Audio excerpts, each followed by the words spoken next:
Acompáñenos de lunes a viernes en Contrastando Ideas Noticias con el doctor Julio Jiménez, con una batería de especialistas en materia fiscal, política,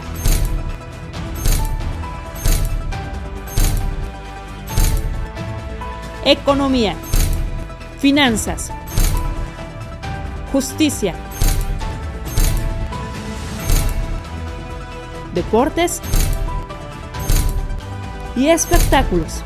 Acompáñenos a las 22 horas, tiempo del centro.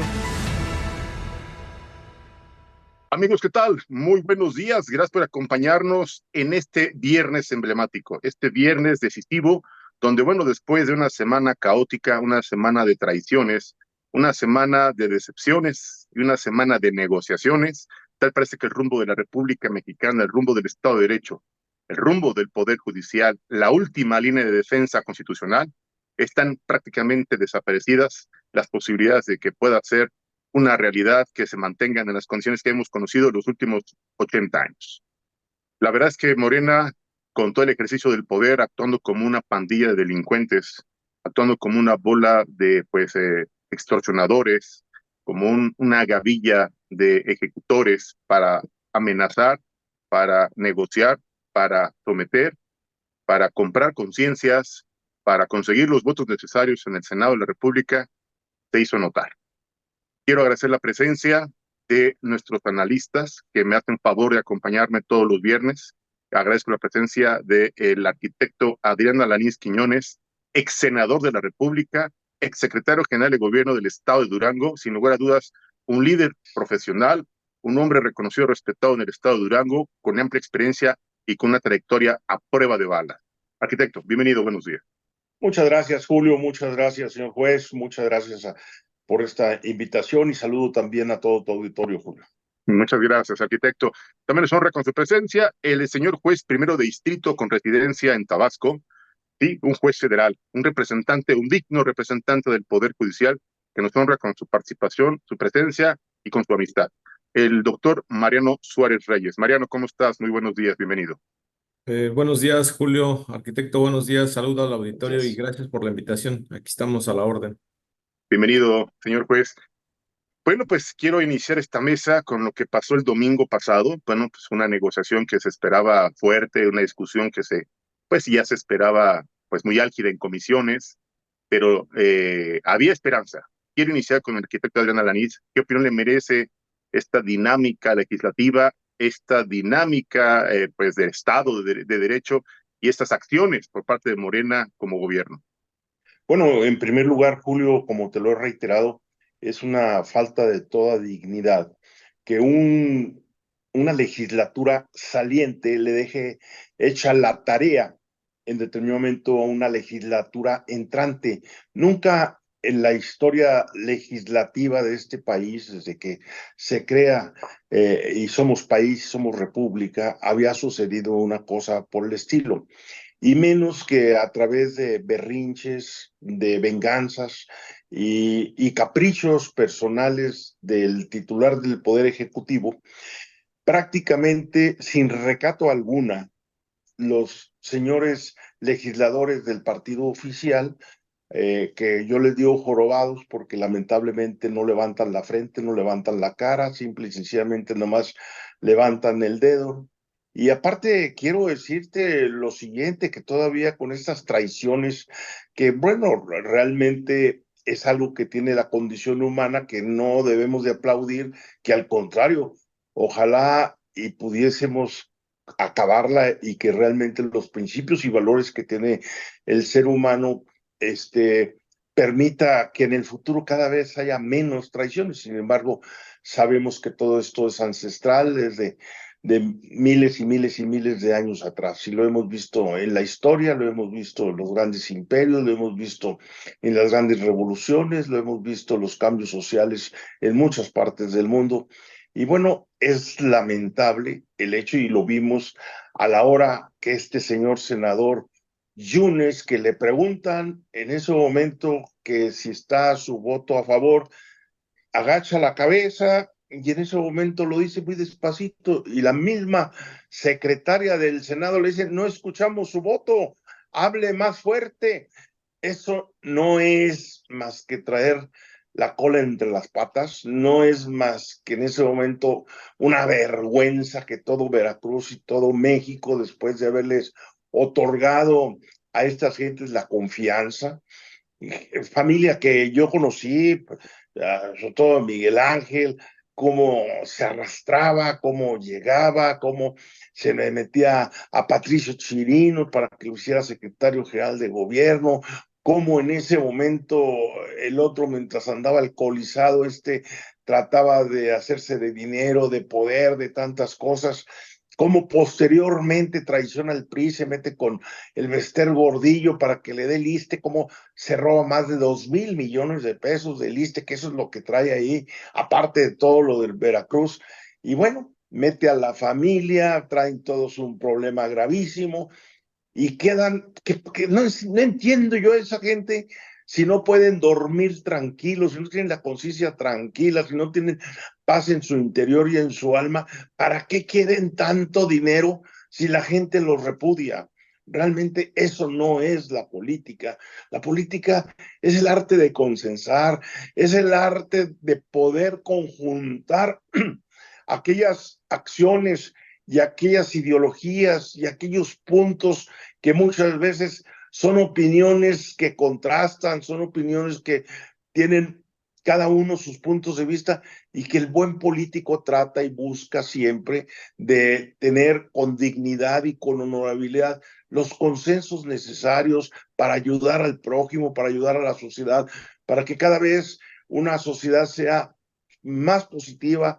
Y hoy lo que estamos viendo es un Congreso vergonzoso, indigno, y sobre todo también estamos viendo cómo un presidente de la República a escasas menos de 3 semanas, a 17 días que concluye su poder, que concluye su mandato, que esperemos que concluya, porque realmente no sabemos si desde su rancho allá en Palenque, Chiapas, va a seguir o tratando de seguir manipulando todos estos caprichos, venganzas personales que no ayudan en nada al país. Está entregando un país donde anoche hubo una cantidad de muertos en Nayarit, donde Culiacán tiene y Sinaloa tiene 4 días con unos problemas gravísimos de violencia. Pero lo peor de todo esto es que con un cinismo, con un descaro y con una ignorancia o no sé, dentro de su testarudez, si es problema ya mental, dice que todo está perfectamente bien, que todo está a todo dar, que no hay problema, que para qué le exageran y para qué dicen, donde tenemos Claro. problemas financieros, donde se está viendo que realmente todas estas acciones que se están haciendo en contra de un poder judicial que lo tratan de desaparecer. El poder legislativo está prácticamente desaparecido desde el punto de vista que nada más lo usan simple y sencillamente como un trámite para en ese momento acabar con las instituciones y no precisamente para que sea un poder, sino que simplemente es una oficina del Ejecutivo, oficina de trámite que en determinado momento ahora la quieren para acabar también con el otro poder. Y yo no sé por cómo no se dan cuenta la gente pensante, gente que ni siquiera podía tener con sus 2 dedos de frente un Noroña y un Adán Augusto. Qué vergüenza que ni siquiera sabían de en 128 senadores cuáles eran las 2/3 partes. Y decían, bueno, da 85.33 y bueno, pues son 85, o sea, ¿y qué querían la tercera parte de otro senador? Sus brazos, su cabeza, sus pies, o sea, ni idea tienen, siempre debe de irse hacia arriba, si estás hablando mínimo las 2/3 partes, bueno, estamos hablando que debe de andar siempre, y en este caso eran los 66, y todas estas cosas que se hicieron con el movimiento ciudadano que se prestó este sujeto, que era un simple suplente y que lo ascienden por problemas también, de que yo no sé por qué los partidos políticos están escogiendo delincuentes para que sean los candidatos. Si estamos viendo los unos, ¿por qué ponen al hijo de propietario y luego todavía ponen al papá de suplente? O sea, ahí también tiene culpa Marco Cortés. Y ahora lo que estamos viendo también, que ya el INE dijo que esa reelección de Alito no es procedente, o sea que ahorita no hay ni siquiera un presidente legítimo en el Partido Revolución Institucional. Y lo que está pasando también con este amigo de Campeche, que hay que primero su familia, esto, el otro, sí, seguramente no podía contestar celular, seguramente no podía hacer una llamada, seguramente no podía mandar una información, seguramente no podía ir y venir. O sea, todo este tipo de cosas que de alguna manera no son más que pagos por todas las acciones delincuenciales que tienen estos legisladores y que realmente da pena ajena. Esa es mi opinión, mi querido Julio. Totalmente de acuerdo, arquitecto. Lamentablemente, la indebida decisión, la incorrecta, imprudente e irresponsable toma de decisiones que han asumido en los partidos de oposición ha llevado a siglar, a llevar a las candidaturas a personajes impresentables, a hombres que tienen una trayectoria bastante oscura o que tienen un prestigio bastante cuestionable o que tienen una cola tan larga que se tropezan con su propia cola y que la verdad, lejos de dignificar la democracia y que lejos de honrar a un partido, las siglas de un partido, la ideología de un partido, o fortalecer la confianza electoral de los ciudadanos, aquí están las consecuencias, arquitecto, amable Es Victorio. correcto, es Las correcto. consecuencias son esas, que bueno, los tienen tan amarrados, los tienen, porque digo, perdón, gobernación del gobierno tiene toda la información, tiene sus ¿Toda? expedientes, tienen, saben dónde viven, saben a qué se dedican, y menos con gente de la talla de Yunes, ¿no? Que propios, extraños, ajenos, nacionales y extranjeros, conocemos la vida, milagros y pecados de la familia Yunes. Digo, la verdad es que son más de 30 años de andar traicionando partidos y andar traicionando a personas. Digo, me sorprende Marco Cortés que pretenda ser tan maquiavélico y termine siendo tan inocente. Y en política, perdón, en política no hay errores, solo se comete uno. Todos los demás son consecuencias. Una célebre frase de un viejo político, usted recordará bien, arquitecto. A don Jesús Herrón Ceroles. Es correcto, es correcto. Un hombre que sí sabía hacer política, un veracruzano que sí sabía de Es política correcto. y que entendía del arte, que usted De bien Tuxpan, refería Veracruz. acertadamente. Es Es correcto. correcto, sí, señor. Así es. Artífice precisamente del proceso de reforma constitucional Correcto. para crear la famosa LOPE, la Ley de Es Organizaciones correcto. y Procesos Electorales en la década de los 70, 79, corríjame por favor, se echa a andar, Es ¿no? correcto. Es correcto. 1979 con el presidente José López Portillo. Es correcto. Gracias, gracias, arquitecto. Pues en este contexto quiero preguntarle a un jurista, a un hombre que representa al Poder Judicial, a un hombre que precisamente representa a un grupo muy importante de juristas, de servidores públicos, de hombres juzgadores, de personas juzgadoras, para ser más preciso. Yo quiero pedirle al señor juez su opinión, su comentario, las acciones que tomaron, qué pasó con los amparos. Tenemos conocimiento de que se otorgaron suspensiones definitivas, pero no pasó nada, su señoría.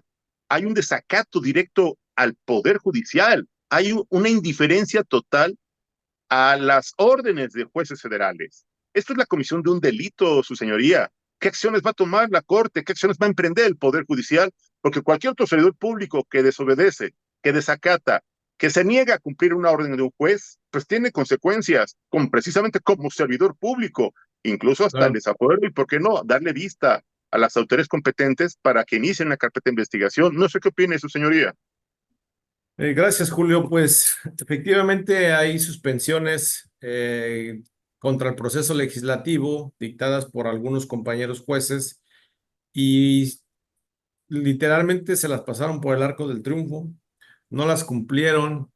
Recordemos que a quien sancionaría un juez de distrito en este caso sería al presidente de las cámaras. En De este la caso, mesa directiva. sí. Ok, Y pues vimos que el debate político lo llevó a cabo en la Cámara de Diputados el diputado Monreal. claro. Entonces, aunque él salió y públicamente dijo que no se podía, yo creo que contra él jurídicamente no se podría hacer nada, tendría que ser contra la mesa directiva. Es Y pues correcto. en la mesa directiva tenemos a una diputada de una edad bastante avanzada, que imagínate el caos que se va a generar. Con independencia de eso, los jueces que están llevando a cabo esos asuntos están exigiendo el cumplimiento a la suspensión, que aunque ya quedó sin efectos, yo creo que sí procedería y debe de proceder la denuncia ante un juez federal por el desacato a una suspensión. No sé en qué vaya cada uno de los asuntos, pero lo más grave es que no están haciendo caso a las instituciones, a los mecanismos de defensa y a los mecanismos que tenemos en la ley de amparo y en la Constitución. Eso me parece a mí más problemático porque como les dije la semana pasada, yo creo que el Poder Judicial en todas sus esferas tiene legitimación para conocer la reforma en un medio de impugnación, llámese acción de inconstitucionalidad o amparo, Claro, pero si suspendemos en la entrada en vigor de la vigencia de la reforma, no nos van a hacer caso porque simplemente el mensaje del oficialismo es que todo lo que hacen los jueces y magistrados es corrupción. Entonces, estamos en un estado sin derecho. Ya no hay manera, no quieren cumplir. En otros momentos, cualquier diputado, cualquier senador, hasta el presidente de la República cumplía con las suspensiones o las concesiones de un juicio de amparo. Ahorita simplemente no quieren cumplir. Si no estás del lado del oficialismo, si no perteneces a Morena, no hay manera de que se cumpla una suspensión y eso me parece que es muy grave. No sé qué podamos hacer al respecto, qué mecanismos se vayan a implementar. Simplemente el oficialismo está con todo el poder y con toda la cúpula sin querer obedecer a las suspensiones. Esa parte me preocupa mucho porque en un momento que se determine que la reforma es inválida, pues van a querer linchar a los jueces y magistrados que lo hagamos a la misma corte. ¿Por qué? Pues porque ese es el mensaje. Afortunadamente quedan 17 días, pero creo que no se va a ir a donde se quiere ir. Ojalá. Creo que va a seguir en Ciudad de México, creo que va a seguir haciendo presión. Tiene a todos sus títeres ahí jugando en el nuevo gobierno. Ya metió a su hijo para que todas las opiniones pasen por él, que se puedan hacer dentro del partido. Entonces, sí estamos ante una dictadura, aunque de donde Metro Soy decía que no, yo creo que sí, es una dictadura camuflajeada, pero al final estamos entrando a una dictadura, Julio. Ya estábamos, pero ahorita con de esta desaparición del Poder Judicial y de desmantelar a los jueces y magistrados, suspender el proceso de los ministros de la Corte que están trabajando ahorita y que en sus cargos todavía no están por vencer y que nomás porque sí se los quiten. Yo no le veo otra forma que no sea una tiranía y eso es muy grave, Julio. Gracias. totalmente de acuerdo, señor juez. La verdad es que estamos en la antesala precisamente de un gobierno autoritario, de un gobierno con prácticas demasiado autoritarias, con decisiones de gobierno demasiado visibles ante la cerrazón, ante la indiferencia, ante la aberración hacia el Estado de Derecho, ante la venganza personal hacia las instituciones y los poderes como la Suprema Corte de Justicia y el Poder Judicial particularmente. Creo que todo esto es un cúmulo, consecuencia de una serie de venganzas personales que se han vuelto hechos y actos institucionales y que bueno, esto está desmantelando el Estado de Derecho, está desmantelando la República como la conocíamos, prácticamente está desapareciendo la división de poderes y bueno, seremos testigos en un momento histórico del país, en el principio prácticamente la primera mitad del siglo XXI, como la República Mexicana, que costó millones de muertos, que costó sangre, que costó graves problemas económicos y sobre todo levantamientos sociales como al principio del siglo XX con la Revolución Mexicana, pues tal parece que estamos repitiendo un contexto, si no tan violento, sí con consecuencias de gravedad social y de impacto económico muy similares. Porque si hablamos de muertos, pues ahí está la guerra, que no es guerra, pero que ahí está la consecuencia con la delincuencia organizada, las ejecuciones, como acertadamente refería y correctamente explicaba el arquitecto Adrián Alanís Quiñones. Sinaloa está en llamas, Colima no es una asignatura menor, y así podemos ver Chiapas. Michoacán, Chiapas, bueno, Chiapas, los desplazados, las comunidades acertadamente, señor juez, en Chiapas el fenómeno es una desgracia para los mexicanos que salgan huyendo, ahora salen huyendo de México a Guatemala, y eso es algo inaudito, es algo nunca antes visto, es un desprestigio para nuestro país, para nuestro gobierno, para los mexicanos, que tenemos que salir huyendo de nuestros territorios, porque la invasión, el desplazamiento de la delincuencia organizada, pues sigue siendo implacable, y el gobierno mexicano, la Defensa Nacional, la Guardia Nacional, la Fiscalía General de la República, nadie, nadie absolutamente hace nada.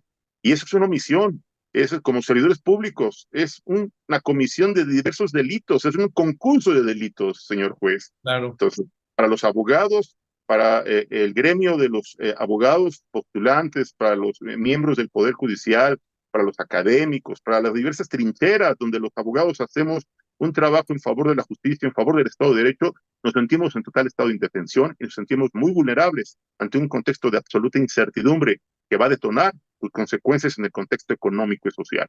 Quiero preguntarle al arquitecto Adrián Alaniz Quiñones tu opinión después de esta simulación que pues ya todo el mundo conocemos, de la que fuimos testigos, esta simulación de aparente detención de este senador del Movimiento Ciudadano, que ahora las versiones están saliendo y vamos a dar a conocer a la luz pública. A ver, usted fue senador, arquitecto, usted sabe de estos escenarios, sabe de las cartas previas firmadas para que si no está el titular, pues está el suplente, pero como bien refería usted, este era suplente, no tiene otro suplente, que eso no lo habrá visualizado Dante Delgado. Digo, yo no quiero pensar mal, pero a veces dicen que piensa mal y acertarás. Que Dante Delgado, con la experiencia y la cola también que tiene larga, o no sé si sea la barba o el colmillo, que no habrá visualizado este contexto y que no se daba cuenta quién estaba registrando como candidato al Senado de la República, arquitecto?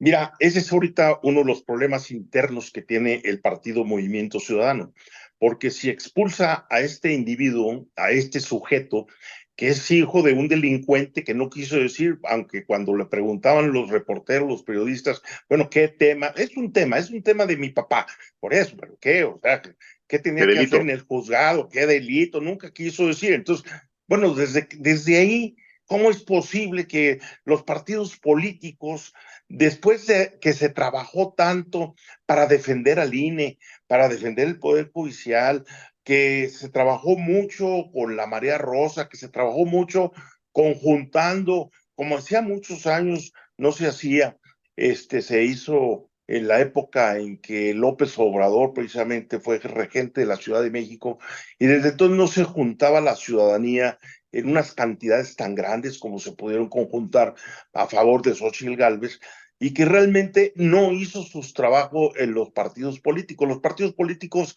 lo único que hicieron es que sus cómplices, sus amantes, sus compinches, sus parientes, en ese momento a tratar de meterlos en las plurinominales.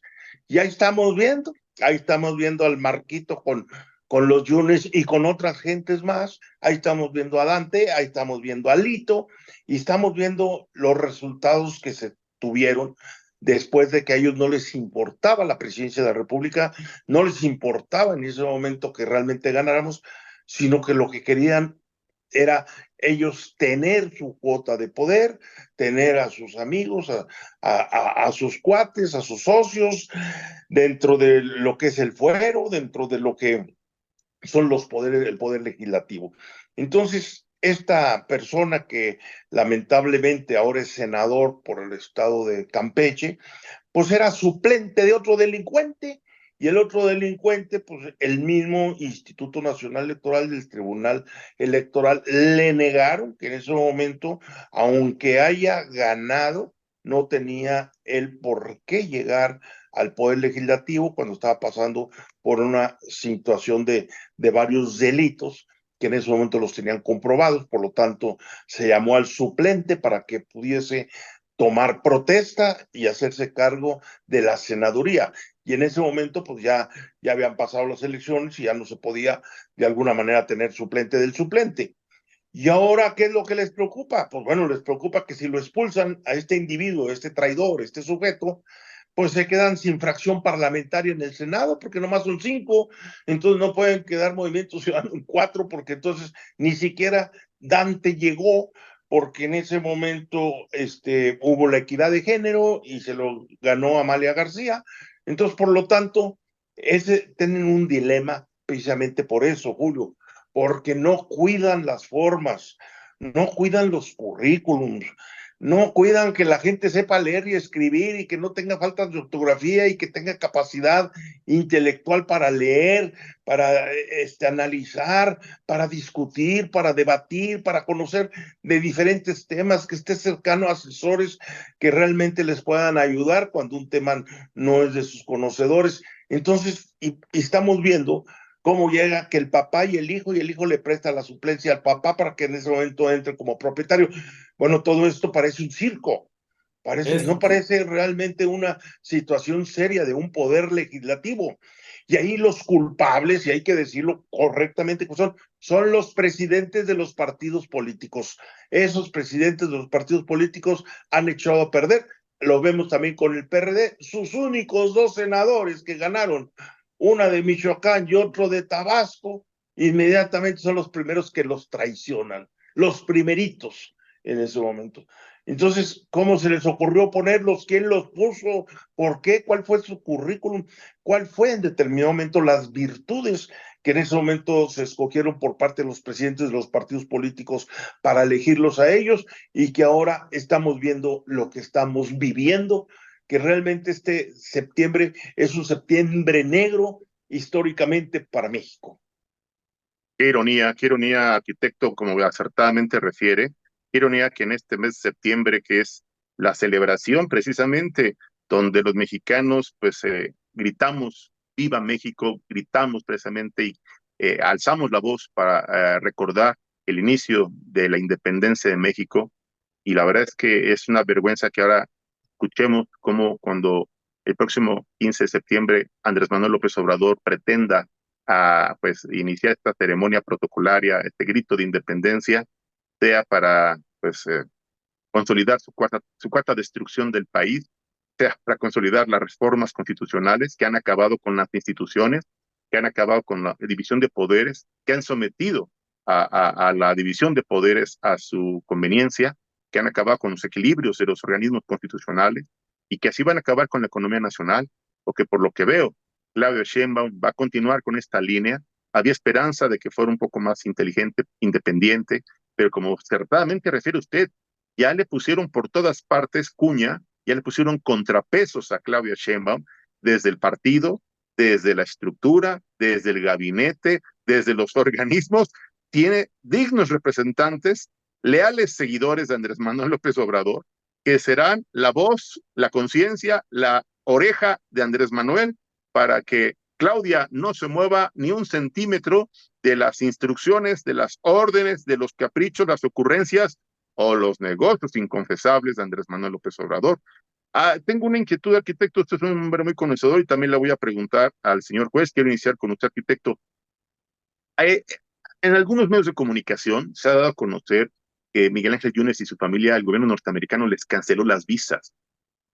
A ver, ¿cómo? O sea, estos personajes ya son objeto de investigaciones en la Unión Americana, arquitecto. O sea, es tanto su desprestigio y su pues, presunta vinculación en diversas comisiones de delitos que podrían ser objeto incluso de una investigación por el gobierno norteamericano. Sí, por supuesto, y esto empezó desde que entró el presidente López Obrador, Claro, cuando estas personas tienen cantidad de propiedades en Nueva York, así es. directamente parece que en la Quinta Avenida, frente al Central Park, y lo mismo en Florida. Entonces, desde aquellos entonces se empezó a ver realmente esas propiedades que son costosísimas, que realmente es un patrimonio que el mismo gobierno de Estados Unidos considera que puede estar o puede ser ilegal, o que realmente la adquisición que se hizo pudo haber sido por clavado de dinero o por corrupción. Entonces, está en investigación. Entonces, el gobierno de los Estados Unidos, al negarle las visas y las entradas a esta familia, no lo está haciendo como lo hace el peje lagarto por venganza, ni por capricho, ni nada, si lo hace con sustento y lo hace porque en determinado momento ya tenían ellos una información muy precisa de la adquisición de esos bienes inmuebles. Y es lo mismo que le pasó a varios tesoreros que ha habido por ahí de estados vecinos, como últimamente fue también el tesorero de Chihuahua, que fue por ahí también un tesorero de Coahuila, Así en es. donde también tenían ese problema y donde inclusive pues también tenemos el problema, bueno, no tenemos, sino que sabemos del problema que tiene García Luna, también por lo mismo, porque muchas de las propiedades y muchos de las inversiones que se hicieron en los Estados Unidos de Norteamérica, pues son también de procedencia ilícita porque no fue de una adquisición a través de un trabajo honesto, honrado, íntegro, en un ejercicio profesional o de algún trabajo que desarrollaba. Era un funcionario público y que en ese momento empezó a adquirir y adquirir una serie de propiedades. Eso es lo que les pasa a la gente deshonesta. Totalmente de acuerdo, arquitecto. Agradezco la aclaración, la explicación, siempre puntual y objetiva. Muchas gracias, arquitecto. Voy con el señor juez, don Mariano Suárez. Mariano, a ver, en México, desde tu perspectiva, desde tu experiencia, desde tu trinchera como servidor público, como persona juzgadora, ¿visualizas que gente como la familia Yunes pueden ser objeto de una negociación o una, porque digo, Miguel Ángel Yunes personalmente calificaba de loco a López Obrador. López Obrador lo calificaba de delincuente hace algunos años, no hace mucho tiempo, No hace y mucho había, tiempo. así es, muchas carpetas de investigación, órdenes de aprehensión. ¿Qué va a pasar? ¿Que el Poder Judicial las va a desaparecer? ¿Las fiscalías las van a enterrar? El Las gobierno, fiscalías, las sí, fiscalías, ¿verdad? fíjate que efectivamente eran enemigos a muerte. Claro, Y yo creo que parte de atrapar a todas las personas, incluso el- estos senadores que seguramente del PRD, seguramente también el grupo político de Morena intervino para que fueran designados, porque, por ejemplo, el de Tabasco tiene cola que le pisen aquí, dicen que robó mucho dinero en un municipio que se llama Huimanguillo, entonces, que no le quedaba otra, que dicen que es un señor de mucho dinero. Es lo que he escuchado aquí. Entonces, con el tema de los Yunes, pues efectivamente, acuérdate que toda la carga de los procedimientos penales depende de la fiscalía y basta con que claro, la fiscalía simplemente deje de actuar. Y aunque el juez donde ya estén los procedimientos tenga ya los procesos abiertos y todo ese sistema, pero si la fiscalía no promueve y no hace nada, el juez ya no lo va a hacer de oficio. Entonces, claro, normalmente este tipo de asuntos los llevan en los estados, así como hicieron con la supuesta detención del de Campeche, pues es también a través de la Fiscalía de los Estados. El poder de Morena tiene controlado todo el país y todas las fiscalías.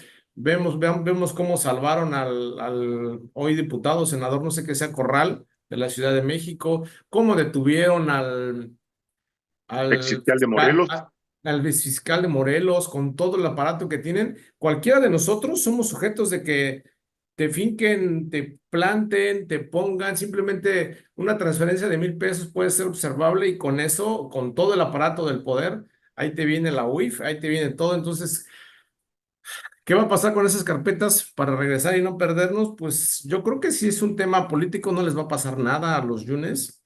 Yo creo que a lo mejor dejarán de ser políticos, pero les van a dejar su dinero. ¿Qué pasó con el ministro que la cuarta transformación, ¿cómo se llama? Moreno, Medina Mora? Le buscaron, le dijeron, renuncias y te dejamos en paz. ¿Qué tuvo que hacer el ministro? Pues renunciar ante el avasallaje de todo el aparato.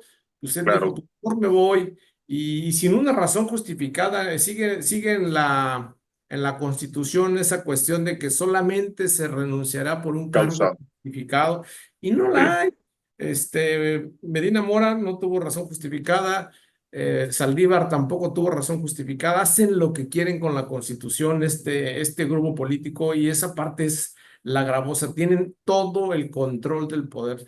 hay que andarse con cuidado porque en cualquier momento, por andar haciendo estos programas y andar hablando, incluso la libertad de expresión está corriendo riesgo. Ya lo pasó, ya callaron a Broso, a Loret, la persecución que han tenido con ellos y con todos aquellos que hablan de la cuarta transformación y que hablan en contra de Morena, pues han tenido muchos problemas. Entonces, eh, desgraciadamente estos políticos, pues así se manejan. No, yo no creo que les pase nada a los Yunes. Afortunadamente, esto que les aplicaron en Estados Unidos de que sean las visas, ya lo habíamos dicho la semana pasada que se estaba discutiendo en Estados Unidos sobre esta aplicación de la ley Magnitsky, algo así se llama, Ajá. y que consiste precisamente en aquellas personas que tengan antecedentes de delincuencia organizada y que tengan bienes en su país, quitarles, confiscárselos. Me parece acertado. Ojalá se hiciera a todos los legisladores que votaron por esta reforma. Se dice que se va a hacer. Ojalá, porque siempre lo más cercano es que quieran irse a Estados Unidos o sus fines de semana se la pasan allá con todo el dinero del país que han sustraído ilegalmente, Julio. Totalmente, totalmente, Mariano, gracias por tu comentario. Es la opinión del juez primero de distrito con residencia en Tabasco, un hombre valiente, un hombre congruente, un servidor público responsable, un hombre consciente de sus dichos, responsable de sus hechos y sobre todo sensible ante este contexto de incertidumbre, de injusticia y de violación a los derechos humanos.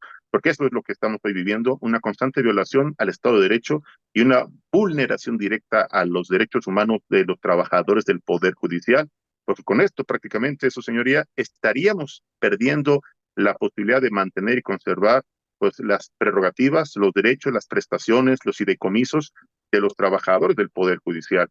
Veo con mucha preocupación, veo con decepción, veo con frustración que muchos trabajadores, muchos servidores públicos, no solo personas juzgadoras, mucho empleado administrativo del Poder Judicial está regresando a sus sedes, a sus puntos de trabajo, porque no fue suficiente la manifestación, porque no fue suficiente una suspensión parcial de labores, porque no fue suficiente las acciones legales. Yo quisiera preguntarle al señor juez, don Mariano Pérez Reyes, ha pronunciado la ministra Norma Piña, presidenta de la Suprema Corte de Justicia, que ha filtrado en redes sociales, en medios de comunicación, que habría acciones para buscar la nulidad de esta reforma. Me queda claro que no les alcanza para una controversia constitucional. La oposición no tiene la tercera parte. Creo que tendrán 25%, no tienen el 33.33%, me queda claro. Pero a ver, ¿cuál será el mecanismo, cuál será la estrategia para que el Poder Judicial pudiera emprender una última batalla, la madre de todas las batallas, y con ello declarar la nulidad de esta reforma constitucional? Porque me queda claro que está llena de vicios, me queda claro que está llena de irregularidades, me queda claro que hay elementos para poder declarar en algún momento, con argumentos sólidos y con justificaciones válidas, la nulidad de esta reforma. Sin embargo, quiero dejarle esa pregunta al aire en la mesa al señor juez Mariano Suárez.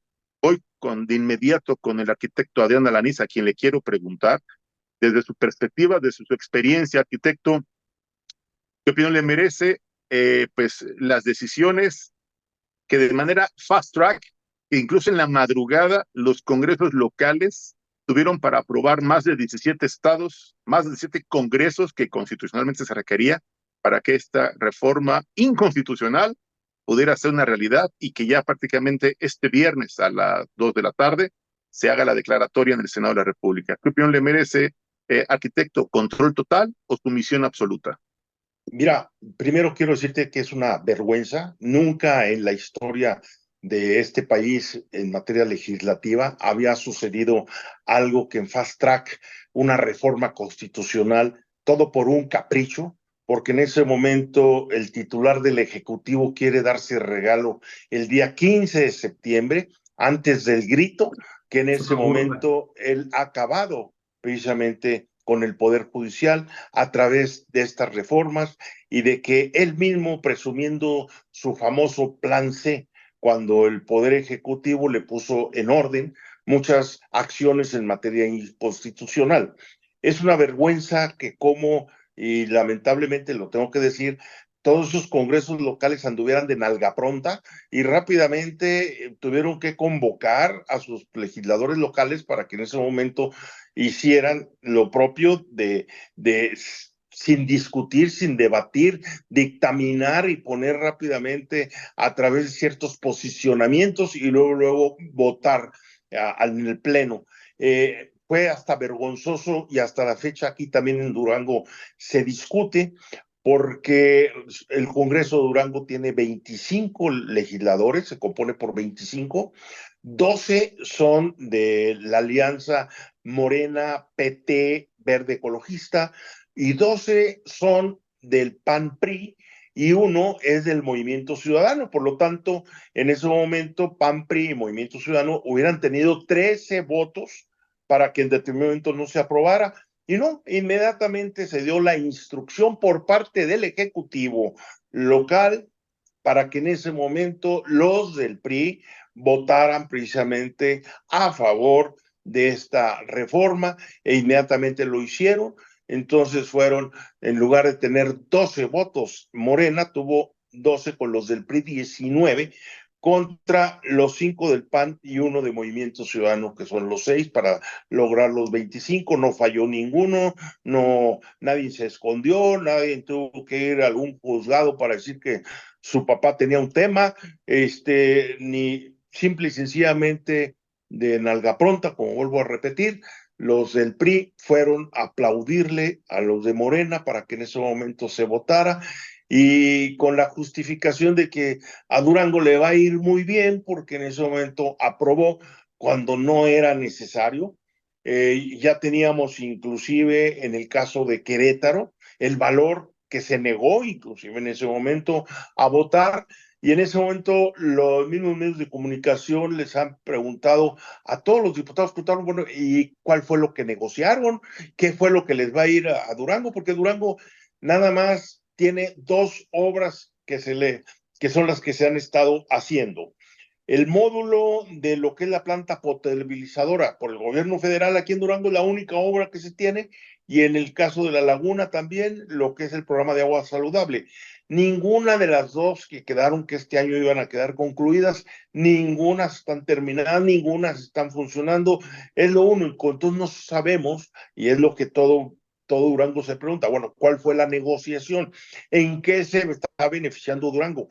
Las carreteras de Durango nunca habían estado tan mal, porque todo el dinero del mantenimiento de lo que son las carreteras locales, federales, todo lo que es la conservación, se iba a dar a los militares, que porque habían comprado una serie de maquinaria para hacer el Tren Maya y una serie de tonteras y de caprichos que hace una persona que maneja unas cantidades enormes de billones de pesos, cuando dice que él nomás ha traído 200 pesos en su cartera, que nunca ha tenido una cuenta de cheques y que aparte nunca ha tenido una tarjeta de crédito. Entonces está entregando un país sin carreteras, un país totalmente con todos sus medios de comunicación destrozados, con un país muy violento, 200,000 muertos. Bueno, y más aparte todos los de la pandemia, porque decía que no hay necesidad absolutamente de cuidarse y que eso nomás se le daba a los ricos y que él traía su estampita, cosas de esas que prácticamente las mismas muertos que hubo con la Revolución Mexicana, que fueron 1,000,000 de muertos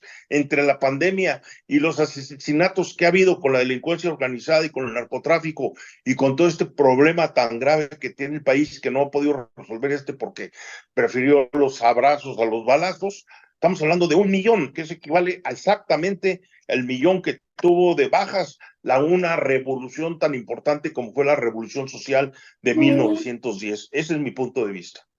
Totalmente de acuerdo, arquitecto. La verdad es que es preocupante el contexto social que vive el país. Es alarmante el contexto que hoy vive México ante esta situación que sin lugar a dudas pues preocupa a inversionistas, preocupa a capitales nacionales y extranjeros, está alarmando a calificadores económico-financieras internacionales y está provocando la cancelación o al menos renegociación de algunos proyectos estructurales, incluso en materia de energía, obviamente en materia de industria, que la verdad México necesitaba y contaba con ellos, aunque el presidente presume que estaría más de 30,000 millones de dólares de inversión.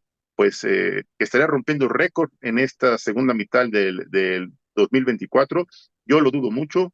La verdad es que es un tema que, sin lugar a dudas, el número de muertos, y los muertos hay que recordar que los ponen la sociedad civil, este escenario de corrupción, este contexto de negociación inconfesable que ha tenido con personajes de la política mexicana, estos acuerdos donde los gobiernos estatales, donde los congresos locales y donde las autoridades civiles se están prestando a esta estrategia de quererle dar el premio mayor, el regalo de despedida a este maquiavélico y polémico personaje llamado Andrés Manuel López Obrador, que al día de hoy ha destruido al país, ha acabado con las instituciones y ha vulnerado la estabilidad económico-financiera de la nación. La verdad es que su argumento es: la democracia está más fortalecida que nunca, el pueblo bueno y sabio podrá elegir libremente a sus juzgadores. Y ahí vamos con los juzgadores, porque le quiero preguntar al señor juez don Mariano Suárez, ¿qué va a pasar con el tema que le planteaba?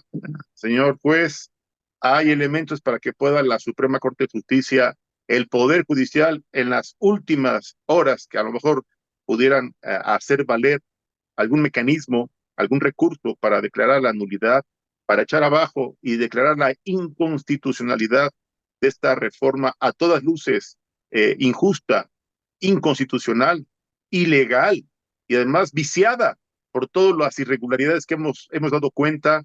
¿Qué opinión le merece? Hay elementos, hay mecanismos, hay una estrategia, ya hay la reunión, hay se han reunido en algún contraste de opiniones, de ideas, experiencias, de decisiones, de precedentes, las mentes más brillantes del Poder Judicial, o siguen divididos, siguen cada quien en su circuito. No veo cohesión, no veo este team back de equipo. ¿Qué está pasando, su señoría? Muy buena pregunta, Julio. Pues fíjate que ¿Podría lo hemos, bajar un poquito su cámara, su señoría? Ahí está, ahora sí lo tenemos completo. Gracias, señor lo hemos juez. platicado en varias ocasiones, que la forma en que está estructurado el Poder Judicial es complicado, esa unidad que necesitamos hoy más que nunca. La Corte, por su parte, actúa conforme a lo que van diciendo los señores ministros y las señoras ministras en el tema de las suspensiones. Y la parte del Consejo de la Judicatura, pues también es otra. El Consejo como tal, los señores consejeros, son 3 de carrera judicial y son otros 3, sin contar a la ministra, pues que son de oposición, por así decirlo, son de los legisladores y del Ejecutivo. Entonces, ahí no hay unidad, por lo que hace al Consejo. Y por lo que hace a los jueces y magistrados, pues tenemos a la JUFET, pero también es una asociación que nosotros, cuando se formó esa asociación, yo todavía era secretario, se formó con la intención de proteger, de ayudar, de ir consensando esas cuestiones con relación a las pensiones a través de los fideicomisos. Pero nunca se hizo y ni se pensó que que debíamos estar preparados para una defensa de esta naturaleza. Entonces, las defensas que tenemos y los grupos que tenemos entre nosotros son bien complicados de ponernos de acuerdo. Bueno, aquí en Villahermosa somos 40 titulares y es complicado tomar una determinación porque son muchos factores, egos, mil cosas. Entonces, hoy te puedo decir que no sabemos qué vamos a hacer. Yo considero que lo correcto es hacer lo que diga la JUFET, porque es una asociación de jueces y magistrados con la intención de defender los intereses del grupo. Pero aparte tenemos a lo que dicen muchos compañeros, la masa de los trabajadores, de secretarios para abajo, donde todavía ellos no quieren regresar, y yo creo que es algo importante que ya tenemos que considerar el tema del regreso, porque ya se empiezan a calentar los ánimos, pues, de los destinatarios de la justicia. Entonces, es algo complicado. Con relación a qué va a pasar, yo creo que la Corte sí tiene facultades para hacer un análisis de la reforma y echarla abajo, porque hay muchos vicios. El que dijo el arquitecto en su primera intervención, el dictamen lo hizo una legislatura y lo y se viola un artículo del reglamento ahí de la legislación. Entonces, hay muchas violaciones al procedimiento, la coacción, las formas y todo lo que sucedió. Yo creo que ahorita no tengo presente a la mano, pero me parece que ya lo ha hecho la Corte en otras ocasiones. Claro, Pide, por ejemplo, la Constitución dice que habla del 33%, pero no lo hay, no lo tenemos, no lo tiene la oposición.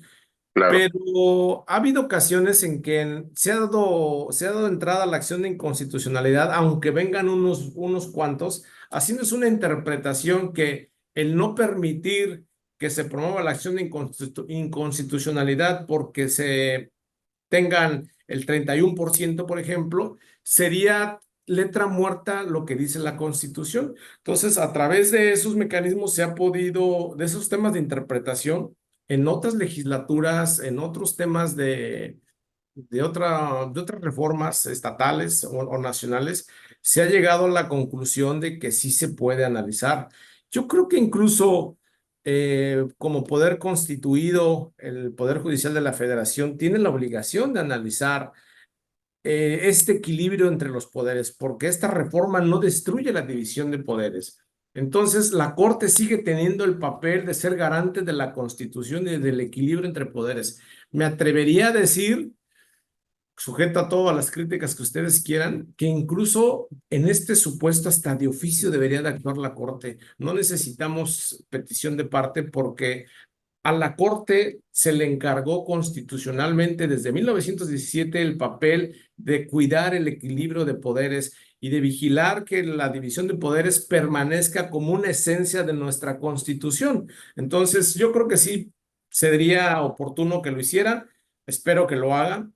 Y también yo creo que a través del juicio de amparo, los jueces de distrito tenemos legitimación para analizarlo. Yo creo que ya precisamente por esa forma de cómo está constituida nuestra república, porque esta reforma no desaparece la división de poderes, ahí está. Entonces, esa es la defensa que tenemos que decir.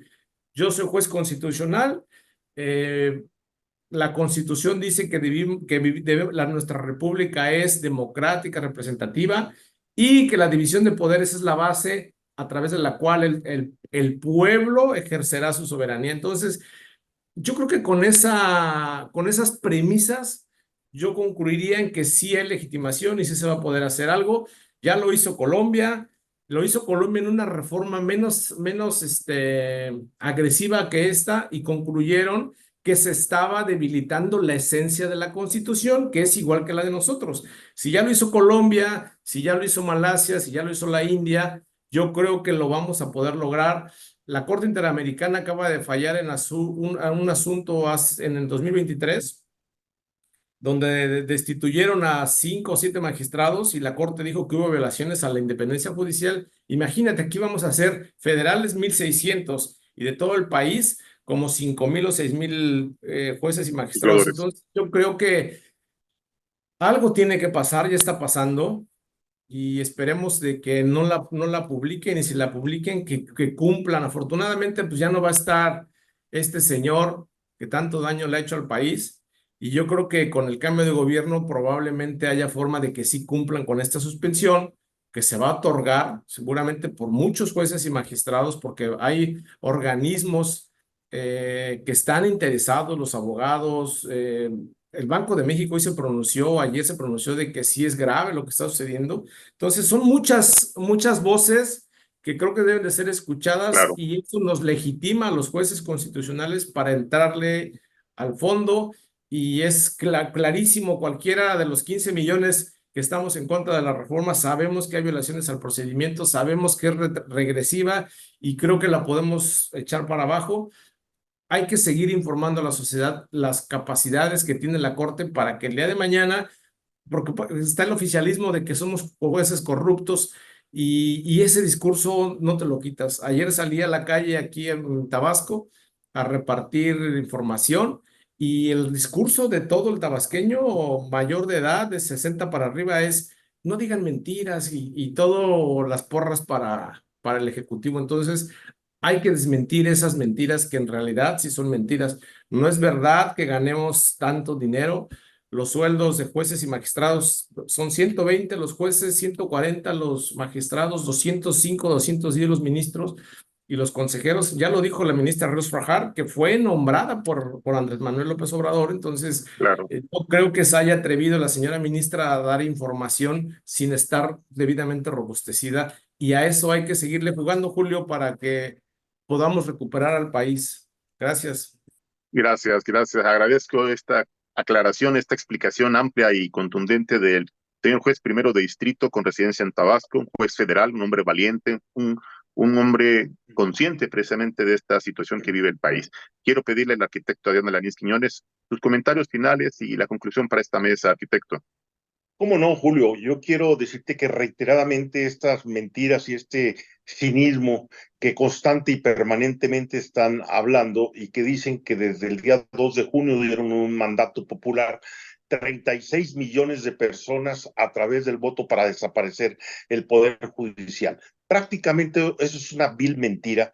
Y aparte, y lo digo con mucho respeto y lo vuelvo a reiterar, con mucho respeto, pero esos 36 millones de votos, hay 1 millón quizá que puedan saber del Poder Judicial, que puedan saber de política, que puedan saber cuál es la división de poderes que tiene nuestro país. Pero con todo respeto, lo vuelvo a decir, hay 35 millones donde están los bienes y los franeleros y sicarios y esos que andan de repente por ahí, subense al metro y andando bolseando o tocando mujeres o cosas de esas que no saben y que votaron precisamente por estas gentes y lo sabemos perfectamente bien. Y los 16 millones de votos que estuvo en contra, sí saben los 16 millones de pesos, de los 16 millones de personas, perdón, de votos, sí saben en ese momento de qué se está hablando. Sí saben precisamente los problemas tan graves que está ocasionando una persona que hace casi 2 décadas se estuvo diciendo y se estuvo comentando en varias ocasiones en el que era un peligro para México y hoy lo estamos viendo. Efectivamente, ese peje lagarto, como siempre se le estuvo diciendo, un peligro para México, y él mismo que gritaba ahí con su vocecita tabasqueña que hay que desaparecer y que al diablo las instituciones, porque así decía, pues lo está logrando lamentablemente. No podemos aplaudir.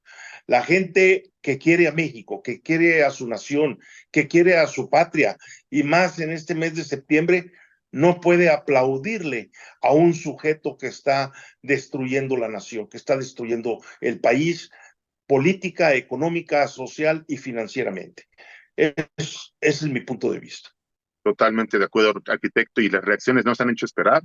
Ya incluso empresas dedicadas a la inversión de capital extranjero en Estados Unidos ya están ofreciendo a los inversionistas mexicanos, si desean sacar sus capitales y destinarlos a estos recintos económicos financieros en el extranjero, lo pueden hacer. Tuvo que salir ayer el próximo secretario de Economía, Marcelo Ebrard, a tratar de calmar las aguas, a tratar de dar certeza, porque obvio la paridad cambiaria, obvio la bolsa mexicana, obvio los mercados, están reaccionando de manera muy negativa.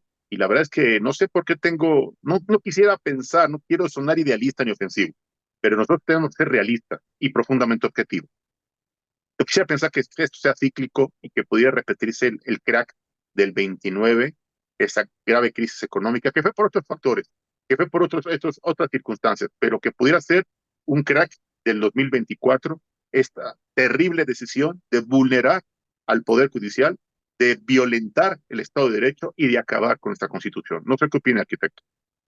Yo creo que, en primer lugar, como tú dices, con todo respeto, quizá no hay que ser tan alarmistas, pero sí creo que podemos repetir los errores de diciembre del 94, precisamente, y lo estamos viendo, cuando no le pedía a Ernesto Zedillo a Serra Puche, que era el secretario de Hacienda, que quería saber cómo están las finanzas y que el otro también, con una ignorancia total, decía, no les contestes a los de Merrill Lynch, aunque digo Merrill Lynch, bueno, ya es mucho que no me contesten, yo saco mejor todos los recursos y todas las inversiones que tienen precisamente la gente que nos da la confianza para depositar en México, Claro. que en ese momento nos los da porque tenemos esas garantías. Y si ahorita ya las mismas fuentes, las mismas empresas, las mismas asesorías, las mismas calificadoras, de alguna manera están viendo la incertidumbre que hay en este país, pues podemos repetir, yo no quisiera, pero podemos repetir. Y bueno, Marcelo Ebrard es un hombre inteligente, es un hombre que lo conozco y sé de sus aptitudes y sus capacidades, pero bueno, lamentablemente, como también se decía, de en paz descanse de nuestro amigo Porfirio Muñoz Ledo, un hombre muy inteligente, un hombre muy capaz, un hombre con una cultura grandísima, pero más grande era su soberbia. Y en este caso, en el caso de Marcelo, ¿qué caso tiene que tenga esas virtudes si en determinado momento el hecho de andar aplaudiendo como foca actitudes negativas para el país, negativos para la economía, y que ahora él que trata de más o menos resolver con una aspirina un cáncer que se viene y que lo están diagnosticando los médicos de esta nación?